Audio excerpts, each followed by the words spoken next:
Good morning, grade 4 Lavender. Good morning, teacher. Okay, so kindly please stand up for our prayer. Kindly lead the prayer, Miss Mala. Let us pray. And the Father, the Son, the Holy Spirit, amen. Our Father, who art in heaven, hallowed be thy name, thy kingdom come, thy will be done, on earth as it is in heaven. Give us this day our daily bread, and forgive us our trespasses, as we forgive those who trespass against us. And lead us not into temptation, but deliver us from evil. Amen. In the name of the Father, the Son, and the Holy Spirit. Amen. Okay, so good morning once again, grade 4 Lavender. Good morning, Teacher Christine. So, dito sa tamang lingkod kay natay energizer. So, para makukuha nyo ha, sa man, yung mind, ugin nyo ha, body. Kaya duka para bang ni teacher? Yes, duka ka, nasa lovely. So, mag-energize ka. So, inyo harap, sunod, ang nasa TV. So, dapat yung sayaw How's ha. the weather? So, dapat tuloy ang labas ha. Walay mag-oro. How's the weather? It's windy, it's windy, it's windy, How's the weather? it's windy.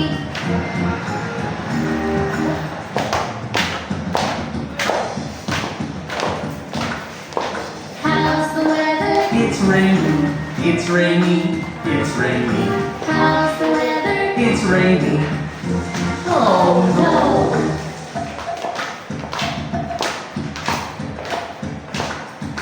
How's the weather? It's sunny, it's sunny, it's sunny, How's the weather? it's sunny.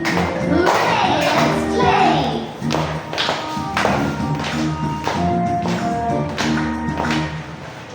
Okay, very good. So, pwede na mo mag-lingkod. So, na-energize na ba mo?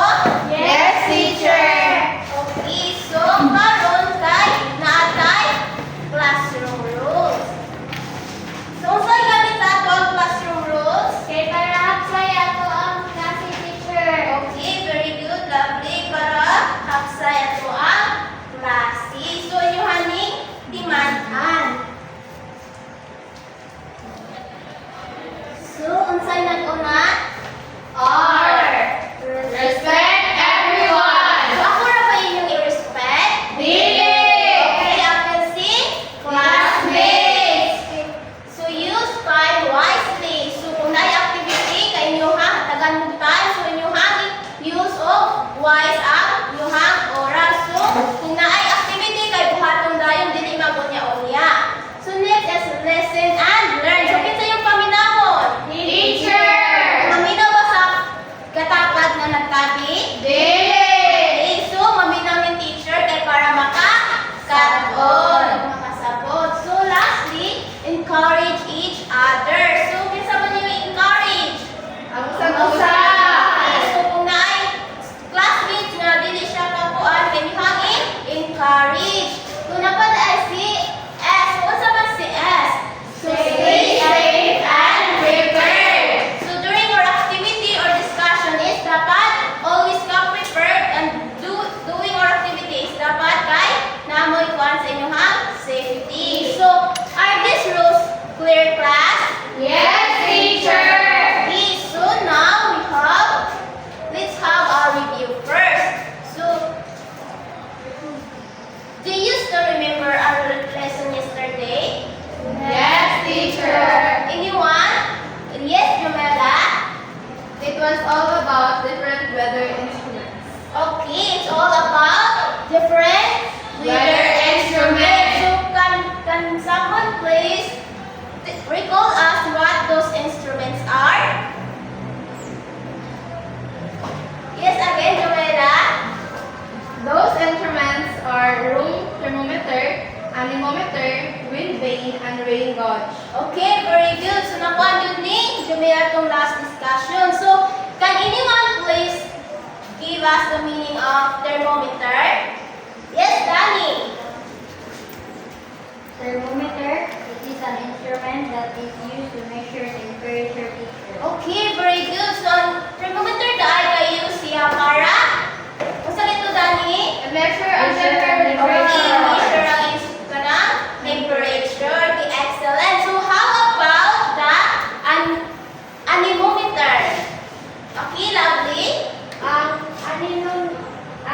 multimeter, teacher, kay it is an instrument used to measure wind speed, teacher. Okay, siya kay measure sa wind speed. So how about the last one?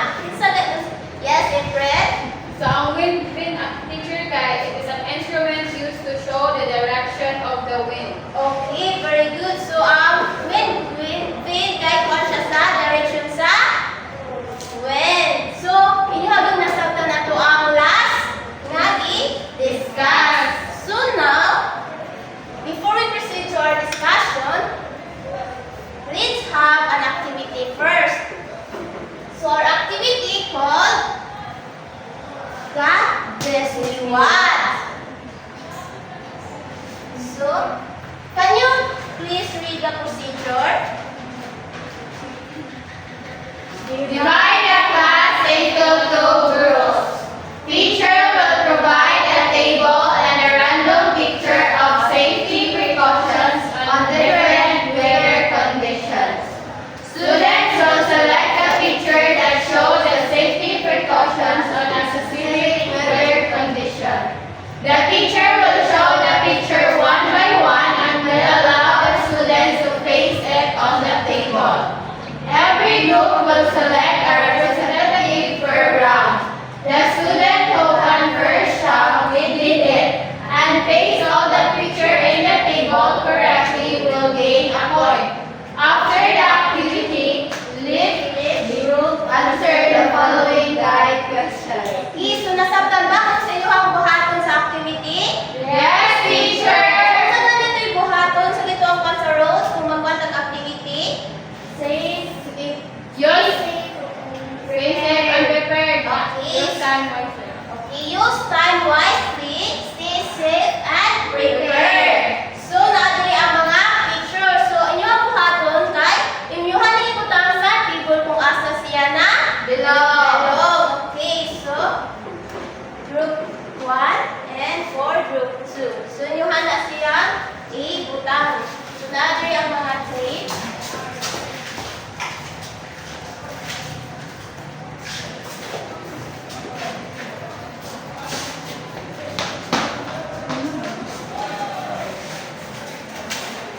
Kung sa ito'y buhaton kung mahuman, na ay mo shout of We did it. okay, para kamoy maka-lamo.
ang mga safety precautions during sanity. Baliktad si Sani. Naguna yung papa, teacher. Sorry, nabali si Mr. Sani. Okay. So, handa na ba mo makahibaw sa safety precautions ni Sani? Yes, teacher. Okay, so, unsa ang number 1? Wear your eyes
20%, total of 100%.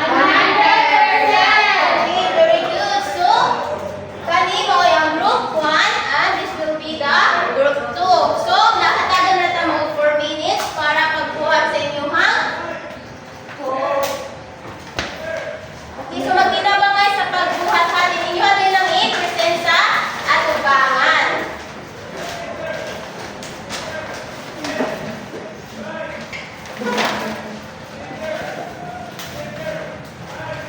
Teacher, manami. Kahit katulong mas nangyari kami.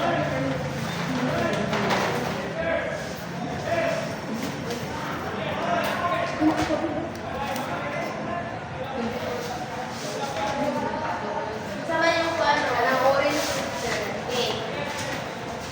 Okay, so magtinabangay sa pagbuhat ha, kay by na siya, grupo. So, group na mo magtinabangay. So, hapit na mo. Kamo. Okay, hapit na sad. So, inyo hanang i-present na yung diri sa atubangan ha.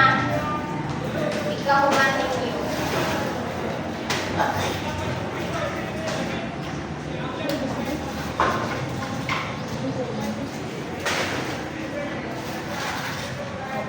Hana, pasahon sa atubangan. Kung saan nakabong mo ba sa teacher? Kamong duha. Pwede na mo magdungan. Eh, gulong duman na.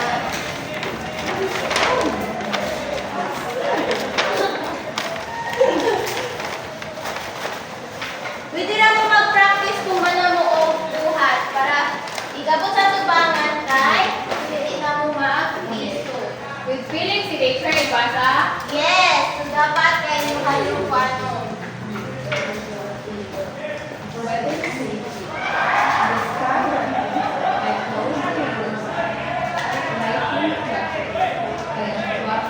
So 2 minutes na lang.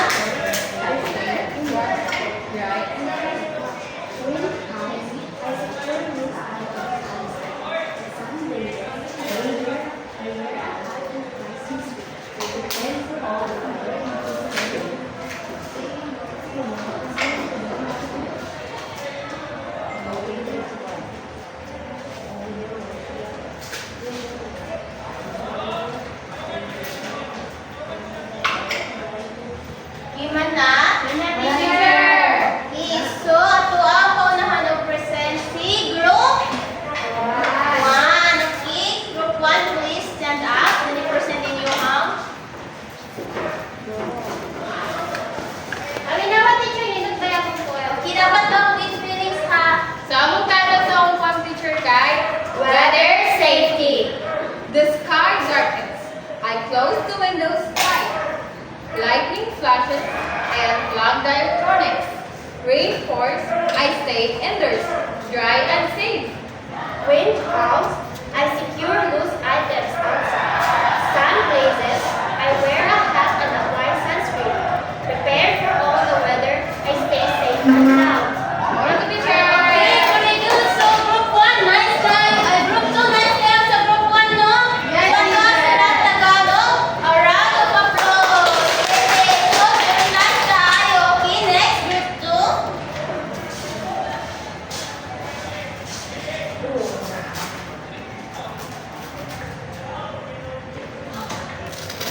Weather-wise. When sunshine blazes, wear your hat. Apply sunscreen, stay cool, imagine that. If rain clouds gather, don't delay. Grab your coat and boots, splash away. When wind call out and brushes sway. Stay indoors safe, let storms pass away. Okay, very good. So, nice na tayo ang group 2. So, group 1, tagaan sa nato. A round of applause ang group 2. Okay, so nasabtan na ba yun ang ato ang topic for today? Yes, teacher! Sa kanito ang topic karon? Safety precaution during different weather conditions. O sa ganito ang mga different weather conditions?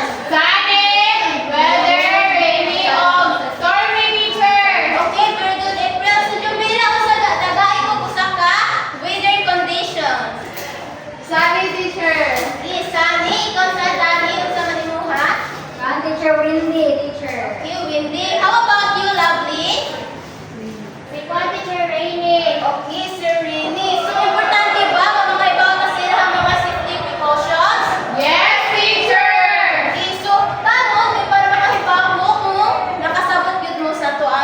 discussion for today is natay queen. So, andam na ba mo?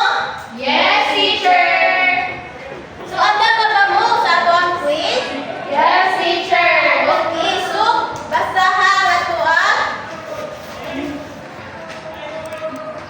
so, mauni ang ato ang assessment.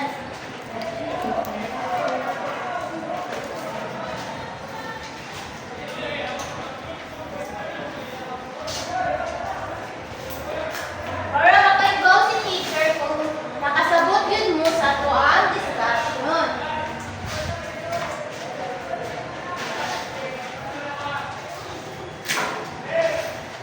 So, paling ko basa. Choose the letter of the best possible answer. Write only the letter on the 1/4 sheet of paper. Iyon sa iyong buhaton sa ato ang assessment. Piyong bravo, best teacher. Nasa isuwat. 1/4. Okay, sa 1/4. So, pwede na mo ma-start sa ato ang quiz. Teacher, pwede pala pinang teacher ganun. Dili ka klaro, sige ato ang i-adapt ko. Klaro na ba? Yes, teacher.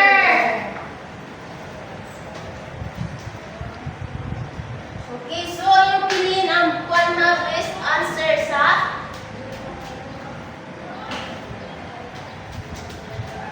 okay man na? Mana, teacher. So, kinsa man mo answer sa number 1? Isa anyone? Isa ganahan mo answer sa number 1. It helps us to decide what clothes to wear. Yes, Danny? Letter D, teacher. Okay, letter D. Sakto ba, Wither? Yes, teacher. Okay, so how about number 2? Yes, April? The air temperature rises to 38 degrees Celsius. What should you wear? Ay, letter B, teacher. Okay, letter B. So, plain clothes. So, how about number 3? Yes, lovely. Man Ambo prepared his fishing net. He observed that the sky is dark. What is the best thing he should do? A. Teacher, do not go fishing. Okay, do not go fishing kay delikado. So, how about 4? Yes, Jomela? You are sweeping the dried leaves in the backyard. You have noticed that the wind is blowing hard. Will you burn the leaves? Why or why not? B. Teacher, I will not burn the dried leaves because it may cause a big fire. Okay, very good. So, how about number 5? April? You see dark clouds in the sky. You are going out to buy something in the market. Which of the following should you do? Letter B, teacher, bring an umbrella or a raincoat. Okay, very good. So, number 6. Yes, next. Lovely. The sky is dark. You hear thunder. Your father requested you to help him harvest the rice. What should you do? Letter B, teacher, help him to finish the harvest fast. Okay, very good. So, how about number 7? Jomela? The sun shines brightly. What should you wear? Light clothes, teacher. Okay, very good. Light clothes. So, how about number 8, Danny? Which of the following safety precautions do you do on a warm, sunny day? Ang samahin ko ano? Letter B, teacher. Drink a lot of water. Okay, very good. Drink a lot of water. How about 9, April? All of the following are safety precautions on a windy day, except letter B, teacher, apply sunscreen. Okay, kaya apply sunscreen kapwa na siya ka. Sunny. Okay, how about last number? Lovely. Which of the following safety precautions do you do on a stormy day? 1, teacher, 13, know your flood hazard. Okay, very good. So, nasabtan yun ninyo ang ato ang topic for today. So, karon natay assignment. So, kindly